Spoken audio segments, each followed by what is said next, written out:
Credit rating agency Fitch has warned South Africa that a failure to address the country's electricity crisis over the medium term could add downward pressure on its current rating of the country. That currently stands at BB-. It's noted President Ramaphosa's interventions announced during the State of the Nation address. The president announced the appointment of an electricity minister as well as the declaration of a national state of disaster around the energy crisis. Fitch says this could strengthen government's capacity to do better in terms of dealing with the crisis, but it's also noted that a generally poor track record on the execution of plans, Eskom's past governance issues, as well as the pending departure of current CEO Andre de Ruyter suggests that the issues may not be dealt with as speedily as hoped. Fitch has also warned that the current electricity crisis could reduce its forecast view of the economy growing at 1.1%, which it worries may undermine the government's fiscal consolidation efforts. Well, for more on this, I'm joined by Saveshen Pillay. He's from Credit Ratings Analytics. Very good afternoon, Saveshen. Thank you very much for joining us. So I guess this threat from Fitch, although it doesn't apply to the short term as government works to resolve the crisis, was inevitable. Yes, that's correct, Nonku, and thank you so much for having me on. In terms of what Fitch have mentioned and in terms of the rating, I think there is a bit of a buffer in terms of absorbing some of these electricity outages and the negative blowback that it will have on the economy into the rating. So I don't think that it would cause an immediate rating change, but unfortunately it does set the country back in terms of reclaiming our existing investment grade ratings. These power cuts have an enormous impact on the economy. I think the South African Reserve Bank estimates that it's between stages 3 and stages 6, it's between 200 and 900 million rand a day. So that's quite substantial. But yes, it definitely would impact the medium-term credit outlook for the country due to the knock-on effects that the ongoing power outages would have on the economy. Interestingly enough, while the rating agency raises concern that the crisis may see it downwardly revise economic growth, it's still sticking with the 1.1% for this year. And of course, we know that that's way higher than the Reserve Bank's 0.3%. Why do you think that is? So I think they would actually revise it, Nonku, as the year goes by.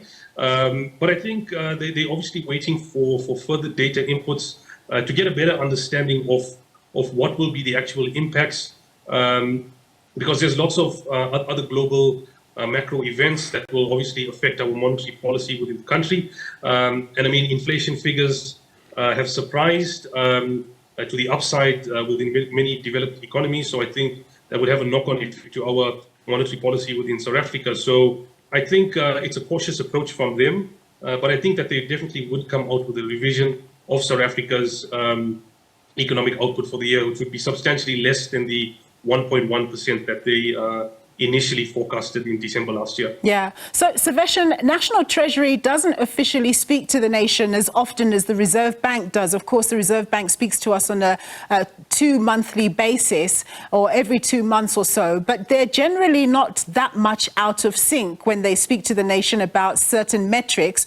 So if National Treasury is also talking about growth of about sub 0.5% for this year, what does that then mean for fiscal metrics? And do you think that other ratings agencies will also comment unfavorably on the country?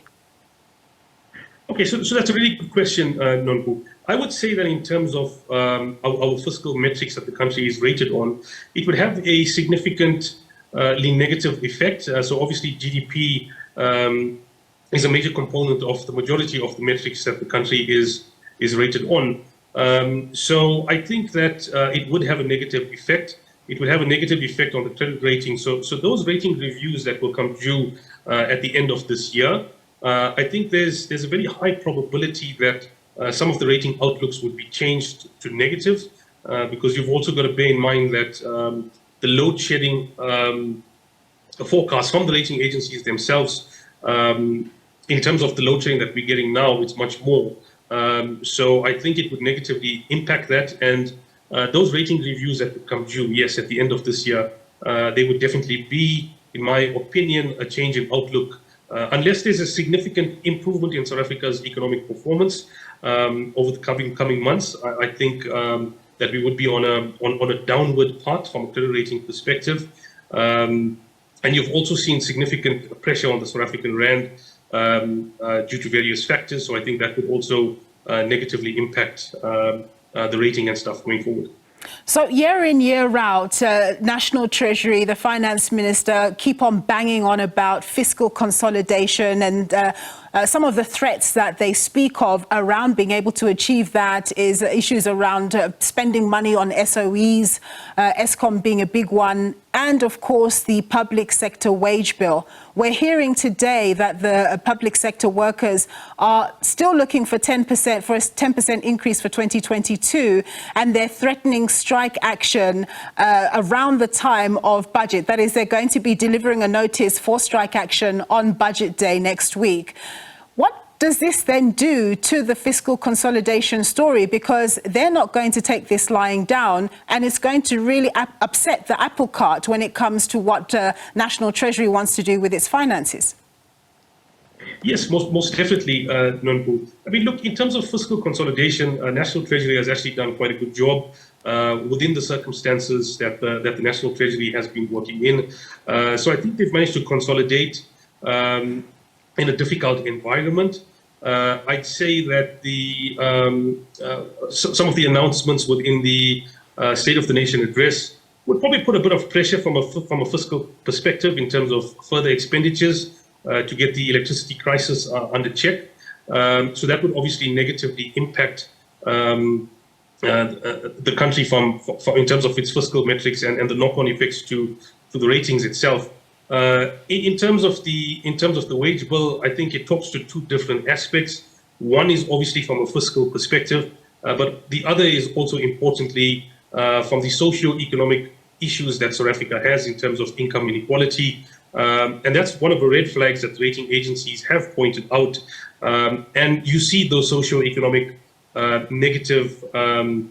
the negativity surrounding that filter through to the public sector wanting higher wage increases. So I think from that perspective, it's going to be a persistent issue that's going to persist. So I think as long as South Africa's the inequality issues remains, I think that's going to be a factor that's obviously going to be negative from a credit rating perspective. But I mean, look, on the bright side, I would say that South Africa from a credit rating perspective within emerging markets, there's actually lots of positives that the country has apart from the negatives. So we've actually got a perfect base to work with that lots of other countries don't have in terms of our institutional strength and the like. So I think if the government really wanted to make a concerted effort to improve the credit ratings, I think it is possible. I think there needs to be much more of an effort than what is currently in place. Probably a focused effort in that regard. But I think it's, the current path that we're on, it's going to take us a very long time to get back to investment grade. We're sort of falling into the group of countries. So no African country has lost an investment grade rating and reclaimed one based on the trajectory that South Africa is on. I think we obviously don't seem to be on a path to reclaiming that. But I think there are positives to it. But in terms of where we're at the moment, obviously the negatives outweigh some of those positives in terms of the trajectory of the rating going forward. All right, Saveshen, thank you very much for your time and insights there. That was Saveshen Pillay. He's from Credit Ratings Analytics.